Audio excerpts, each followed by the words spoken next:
Hello दोस्तों, ये कहानी है एक बंदे की जिसका नाम अभिनव था, लेकिन उसका एक निकनेम था और इस पूरी कहानी में हम उसी निकनेम को यूज़ करेंगे और उसका निकनेम था डेथ क्रॉल। उसका ये नेम इसलिए था क्योंकि वो एक गेमर था और उसने गेम में हर जगह अपनी प्रोफाइलों पे डेथ क्रॉल नाम ही रख रखा था।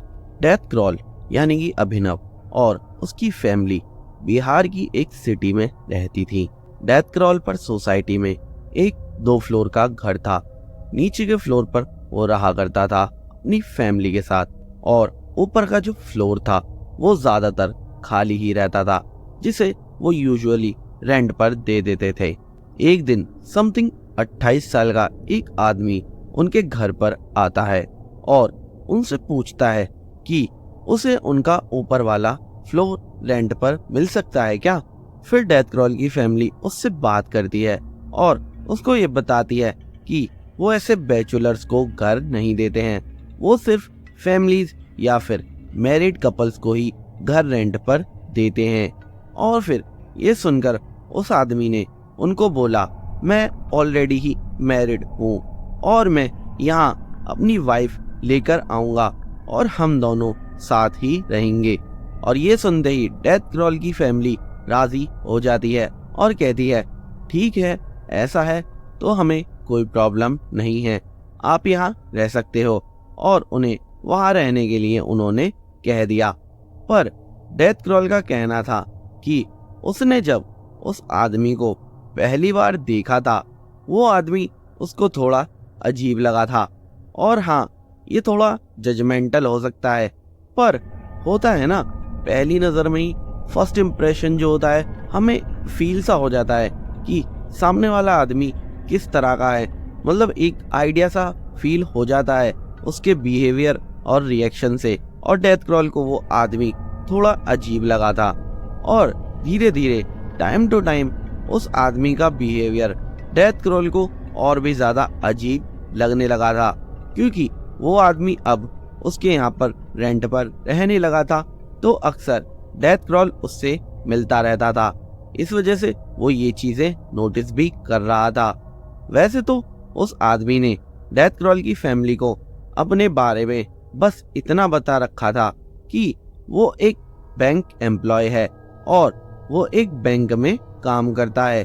पर उसके डेली रूटीन को देखकर ऐसा लगता था कि रात को बहुत लेट वो घर पर आता है और सुबह बहुत लेट उठता है, क्योंकि ऐसा बैंक एम्प्लॉय का रूटीन नहीं होता है यूजुअली, क्योंकि बैंक एम्प्लॉय सुबह जल्दी जाते हैं और रात को भी टाइम से आ जाते हैं। इस वजह से डेथ क्रॉल को वो आदमी दिन पे दिन और भी ज्यादा वियर्ड लगने लगा था और उसकी फैमिली भी यही सोच रही थी। जिस दिन उस आदमी ने डेथ क्रॉल से आकर रेंट पर रहने के लिए बात करी थी तब वो आदमी उसके बाद ही तुरंत शिफ्ट हो गया था, पर वो अपनी वाइफ को तभी नहीं लाया था। उस आदमी को वहां रहते हुए अब काफी दिन हो गए थे, तो डेथ क्रॉल की फैमिली ने उससे चीजों को नोटिस भी किया कि वो जिस दिन से यहाँ पर शिफ्ट हुआ है वो अकेले ही रह रहा है।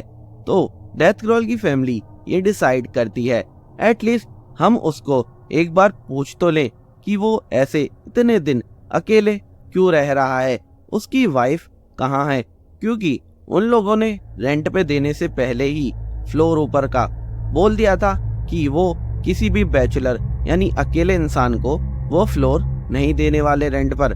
तभी उसने बोला था कि वो अपनी वाइफ के साथ वहाँ रहेगा, लेकिन अभी तक भी उसकी वाइफ उसके साथ नहीं आई है और वो जैसे अकेला इतने दिन से रह रहा था, ऐसा लग रहा था कि वो एक बैचलर ही हो और शायद से उसने उनको ये बात झूठ बोली हो कि वो शादीशुदा है ताकि उसे वो फ्लोर रेंट पर मिल सके। तो तब उसने कंफर्म किया कि नहीं नहीं, ऐसा कुछ नहीं है, वो मेरी वाइफ का कुछ काम चल रहा था गांव में, तो अब मैं बहुत जल्दी उसको लाने वाला हूँ। और फिर कुछ टाइम बाद वो अपनी वाइफ साथ ले ही आता है। तो फिर ये बात कंफर्म हो ही जाती है कि वो आदमी झूठ नहीं बोल रहा था और वो मैरिड ही है और वो अब अपनी वाइफ के साथ यहाँ रहने लगेगा। अब 1-2 दिन बीत जाते हैं। उस आदमी को अपनी वाइफ के साथ रहे हुए सिर्फ 2 ही दिन हुए हैं कि वहाँ पर कुछ चीजें बिगड़ने लगती हैं। डेथ क्रॉल का जो घर था, उस घर में वो जो ऊपर के फ्लोर पर वो दोनों रह रहे थे, उस फ्लोर पर अब अजीब सी आवाजें आनी शुरू हो गई थी। कभी कुछ टूटने की आवाज, कभी कुछ गिरने की आवाज, कभी झगड़े की आवाज, कभी चिल्लाने की आवाज और कभी कभी तो कुछ अजीब सी ही आवाजें आने लगती थी। और कभी कभी तो ऐसा होता था कि वो वाइफ बहुत तेज तेज चिल्लाने लग जाती थी। तो सोसाइटी में ये चीज तो क्लियर हो चुकी थी कि ये दोनों बहुत झगड़ा करते हैं और उनके यहाँ से बहुत आवाजें आती हैं। और डेथ क्रॉल की फैमिली को भी ये पता चल ही रहा था कि हमारे ऊपर के फ्लोर के हालात कुछ ठीक नहीं चल रहे हैं और ये दोनों बहुत एग्रेसिवली झगड़ा करते हैं। पर डेथ क्रॉल की फैमिली ने उन दोनों के बीच में टांग ना अड़ाने की सोची, क्योंकि वो उन दोनों का पर्सनल मैटर है। लेकिन सिर्फ तब तक सोसाइटी वालों ने डेथ क्रॉल की फैमिली को कंप्लेन नहीं किया था। सोसाइटी वालों ने डेथ क्रॉल की फैमिली को कहा कि ये दोनों रात के टाइम पर भी बहुत झगड़ते हैं और हमें और पूरी सोसाइटी को बहुत डिस्टरबेंस होता है। और तब जाकर मजबूरन डेथ क्रॉल की फैमिली ये डिसाइड करती है कि वो उन दोनों से बात करेंगे और उनको समझाएंगे कि तुम्हारी वजह से पूरी सोसाइटी को बहुत ज्यादा तकलीफ हो रही है। और जब डेथ क्रॉल की फैमिली उनको समझा रही थी, उतने में ही डेथ क्रॉल कुछ नोटिस करता है। उस आदमी की वाइफ के फेस पर और बॉडी पर रेड कलर के निशान थे, जैसे उसको किसी ने बहुत बुरी तरह मारा पीटा हो। पर फिर वही चीज, ये उनका पर्सनल मैटर है और वो इस बारे में खुल के बात भी नहीं कर रहे थे। तो उन्होंने ये सब नोटिस किया और उनको मना करा झगड़ने से और उनको अच्छे से समझाकर वो लोग नीचे आ गए। उनको समझाने के बाद 1-2 दिन तो वो शांत रहे और सब कुछ ठीक चल रहा था। पर लेकिन उन्होंने फिर से वहां झगड़ा शुरू कर दिया था दोबारा से और अब की बार तो उनका झगड़ा और भी ज्यादा बढ़ने लगा। चीजों के गिरने की और भी ज्यादा आवाजें आने लगी थी और कभी कभार वो वाइफ अब और भी ज्यादा जोर जोर से चीखने लगी थी, काफी ज्यादा ब्रूटली, मतलब काफी डरावनी सी आवाज में। और अब की बार फिर से डेथ क्रॉल की फैमिली डिसाइड करती है कि वो दोबारा से उनके पास जाएंगे और उनको अब की बार काफी ज्यादा स्ट्रिक्टली समझाएंगे। पर इससे पहले कि वो उनके पास जाते, वो वाइफ खुद ही डेथ क्रॉल की फैमिली के पास आ जाती है और वो बहुत ही ज्यादा रो रही होती है। उस वक्त वो आदमी घर पर नहीं था और उस वक्त उसकी वाइफ ने सब कुछ रिवील कर दिया।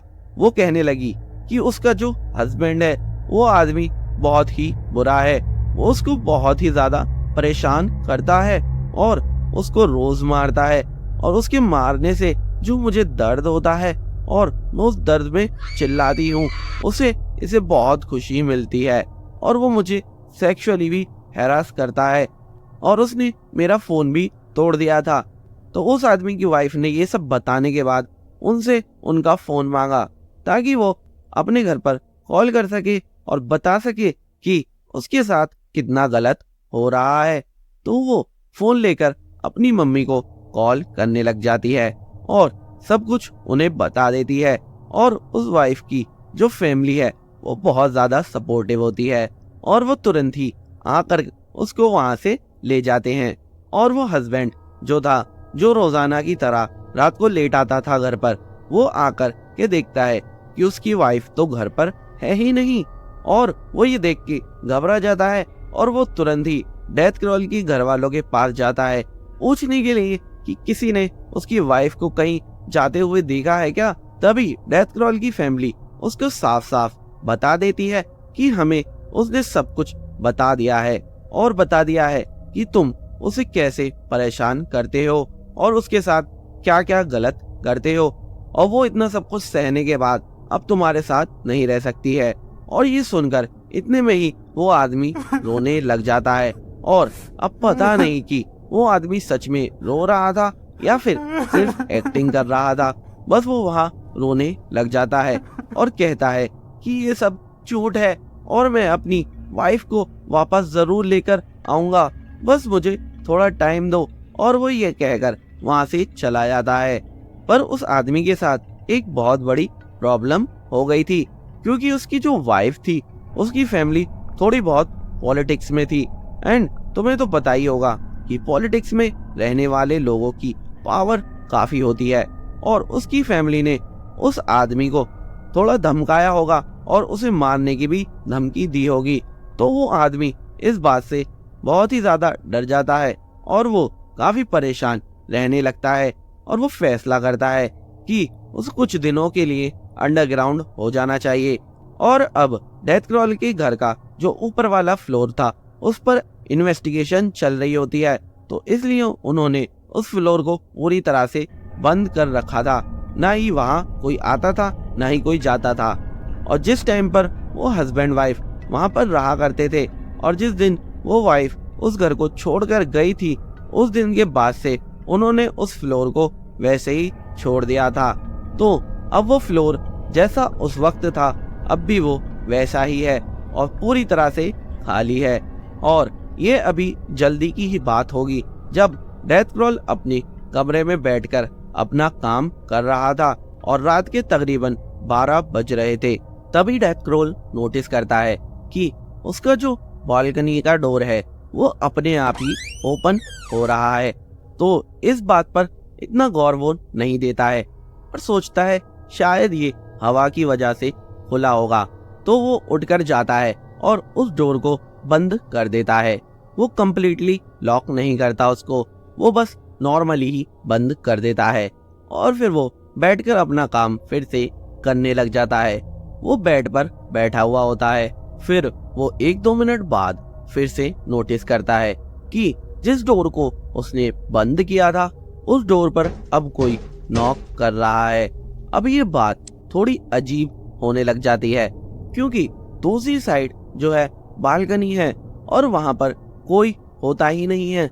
लेकिन डेथ क्रॉल फिर उठकर जाता है और चेक करता है कि वहां पर कौन है, और वो डोर को ओपन करता है एंड ऑब्वियसली वहां पर कोई नहीं होता है। लेकिन डेथ क्रॉल को अब थोड़ा अजीब लगने लगा था, लेकिन अब की बार उसने डोर प्रॉपरली लॉक कर दी थी एंड लॉक करके आके वो फिर से अपना काम करने लग जाता है। काम करते करते वो 4-5 मिनट बाद फिर से नोटिस करता है कि जिस डोर को उसने प्रॉपरली ठीक से देखकर लॉक किया था अब उस डोर का लॉक ही नहीं है, और वो डोर फिर से थोड़ा सा अपने आप ओपन हो रहा है। और ये चीज उसको बहुत ही ज्यादा अजीब लगती है और अब थोड़ा उसे डर भी लगने लगा था, क्योंकि वो सोचता है कि ये चीजें कैसे हो सकती हैं। मैंने तो डोर को प्रॉपरली लॉक किया था, फिर ये डोर अपने आप कैसे ओपन हुआ। और फिर वो सोचता है कि रात बहुत हो गई है और वो ज्यादा ही थक गया है, इसकी वजह से उसको शायद वहम हो रहा है और उसने थोड़ा रेस्ट लेने का सोचा। वैसे वो थोड़ा डरा हुआ तो था, पर उसने इस चीज पर इतना ध्यान नहीं दिया और उसने उस डोर को फिर से लॉक किया और जाकर सो गया। नेक्स्ट डे जब वो सुबह उठता है तो उसके घर पर यानी डेथ क्रॉल की फैमिली के पास पुलिस का कॉल आता है और वो कहते हैं वो जो हस्बैंड था जो इतने दिन से गायब था उसका हमें पता चल गया है। एक्चुअली उस आदमी ने अपनी जान ले ली थी और उसकी डेथ हो गई थी। डेथ क्रॉल को उसकी मौत की खबर सुनने के बाद काफी अजीब लगा और वो और भी ज्यादा डरने लगा था, क्योंकि उस आदमी की मौत एक रात पहले ही हुई थी जब डेथ क्रॉल के साथ वो कुछ अजीब सी घटना हो रही थी उसके गेट पर बालकनी वाले पर। और डेथ क्रॉल इस चीज को आपस में मैच करने लगता है कि कल ही उसके साथ अजीब चीजें हुई थी और कल ही उस आदमी ने अपनी जान ले ली थी। तो वो कहीं ना कहीं डर जाता है कि ये चीजें आपस में कहीं कनेक्टेड तो नहीं है, कहीं ना कहीं उसी की वजह से ये चीजें उसके रूम में तो नहीं हो रही हैं। और इस चीज को वो ओवरथिंक करके और भी ज्यादा डरने लगता है और फिर वो सोचता है कि फालतू में ही मैं ज्यादा सोच रहा हूँ, ऐसा कुछ भी नहीं है। पर कहीं ना कहीं उसकी इन फालतू की बातों में कोई रीजन छुपा हुआ था और वो रीजन आज फिर से सही होने वाला था। उस दिन भी रात को चीजें फिर रिपीट होने लगती हैं और जो कल रात हो रहा था वही आज रात भी होने लग जाता है। डोर नॉक तो जैसे कॉमन सी हो गई थी। डोर का नॉक होना, डोर का अपने आप ही खुलना, ये सब चीजें काफी हो रही थी। इस सब के साथ साथ डेथ क्रॉल एक चीज और नोटिस करता है। डेथ क्रॉल के ऊपर वाले फ्लोर से भी अब कुछ आवाजें आ रही हैं, चीजों के गिरने की आवाजें, डोर्स की आवाजें, और ये सब चीजें अब उसको और भी ज्यादा डरा रही थी। और अब जैसे जैसे आवाजें बढ़ने लगी थी तो डेथ क्रॉल अब एक चीज फिर से नोटिस करता है।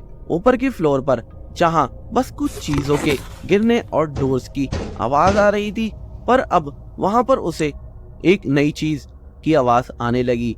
उसे वहां पर फुट स्टेप्स की आवाजें आने लगी थी, जैसे कि कोई ऊपर वाले फ्लोर पर काफी तेज से भाग रहा हो।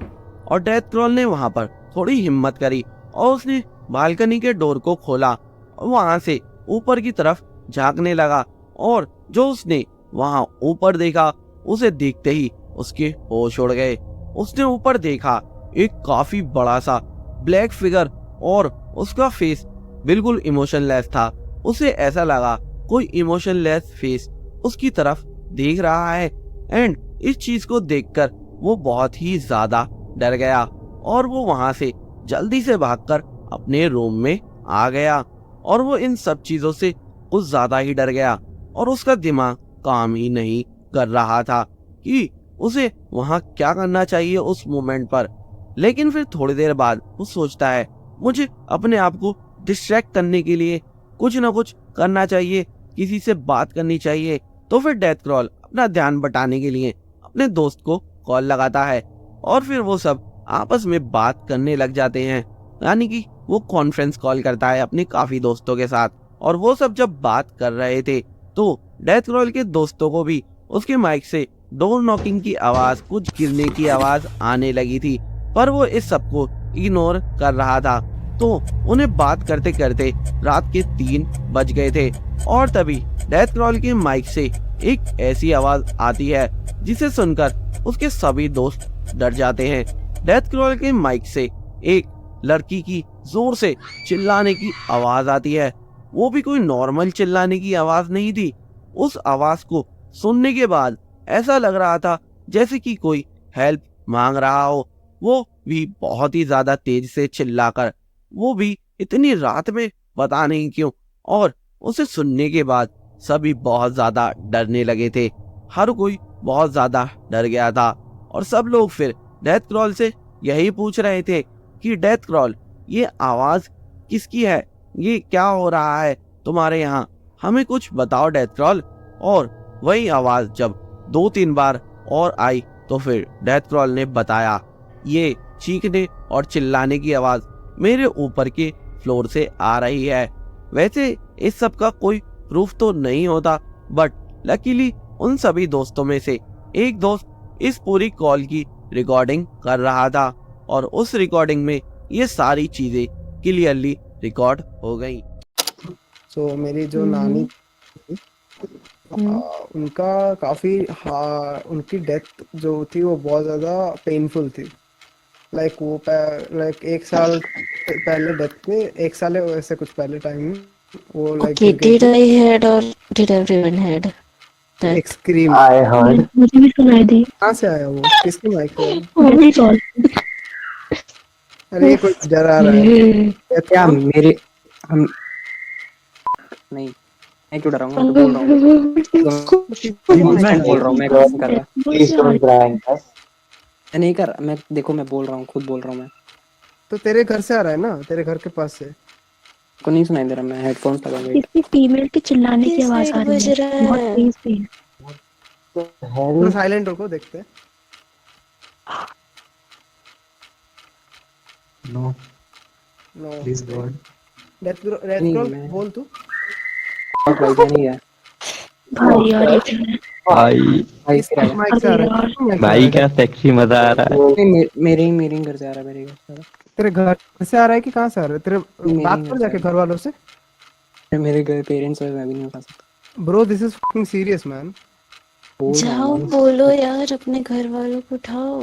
इतना ध्यान मत बताओ, हम लोग इधर बैठे भाई डर किसी के लग रहा मेरे है। से चिल्लाने की बहुत तेज भाई, आवाज आ रही है, बहुत बार आवाज आ रही है, जैसे ही तुम बोल रहे हो। प्लीज जाके बोलो। हाँ मैं कब से बोल रहा था, आप लोग मान ही नहीं रहे थे। गॉड। एंड नेक्स्ट डे उन सभी दोस्तों ने डेथ क्रॉल से फिर से बात करी तो डेथ क्रॉल ने उन्हें बताया ये आवाजें उस रात उसकी मॉम ने और शायद से बाकी सबने भी सुनी थी। और फिर उन्होंने इस चीज को काफी सीरियस लिया और ये डिस्कस करा कि ये सब क्या गलत चल रहा है उनकी फैमिली में या उनके घर में। और ये सब अजीब सी चीजें डेथ क्रॉल की फैमिली के साथ और भी ज्यादा बढ़ने लगी थी। जैसे मैंने तुम्हें बताया डेथ क्रॉल को एक ब्लैक सी फिगर दिखी थी। वो फिगर अब डेथ क्रॉल को उसके रूम में भी दिखने लगी थी। फिर एक रात डेथ क्रॉल जब अपने रूम में सो रहा था तो उसे एक बहुत ही बुरा सपना आया। उसको कुछ स्लीप पैरालिसिस सा कुछ हो गया था। वो बिल्कुल भी मूव नहीं कर पा रहा था। उसे लग रहा था कि एक ब्लैक सी फिगर उस पर अटैक करने की कोशिश कर रही है और उसे हार्म करने की कोशिश कर रही है। और उसे उस रात बहुत ही ज्यादा तकलीफ हुई और जब वो सुबह उठा तो उसे बहुत ज्यादा रिलीफ मिला कि चलो वो सपना था।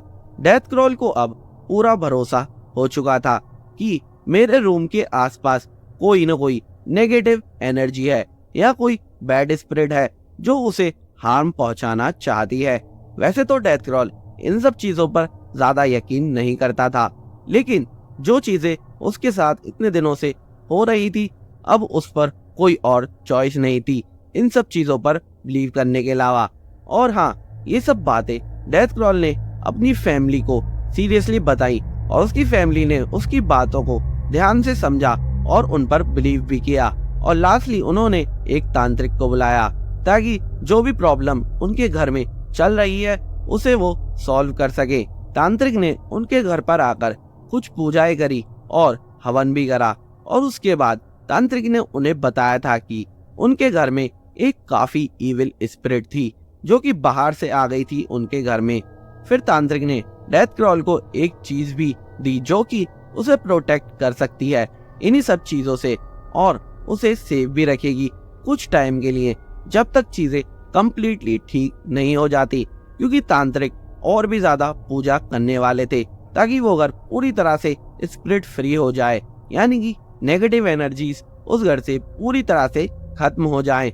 और हाँ, इस कहानी में वो जो वाइफ थी जो कि अपनी फैमिली के साथ वापस घर चली गई थी वो अपनी फैमिली के साथ काफी सेफ भी थी, बट अनफॉर्चुनेटली काफी मिस्टीरियस तरीके से उसकी भी डेथ हो गई थी, जो कि ये बात काफी टाइम बाद सामने आती है और उसकी मौत का भी कोई खुलासा नहीं होता है कि आखिरकार उसकी मौत हुई तो कैसे हुई। वहाँ के लोगों का तो बस यही कहना था कि इसका जो हस्बैंड यानी कि जिस आदमी ने आत्महत्या कर ली थी उसी की आत्मा ने उसको मारा है। इसलिए ये मौत और ये कहानी अपने आप में ही बहुत ही ज्यादा डरावनी और मिस्टीरियस है।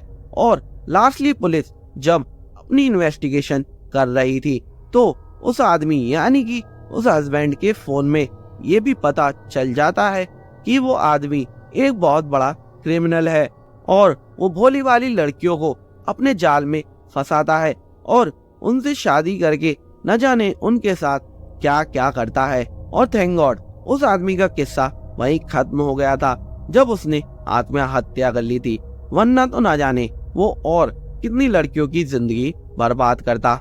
और हमारी ये कहानी यहीं खत्म हो जाती है।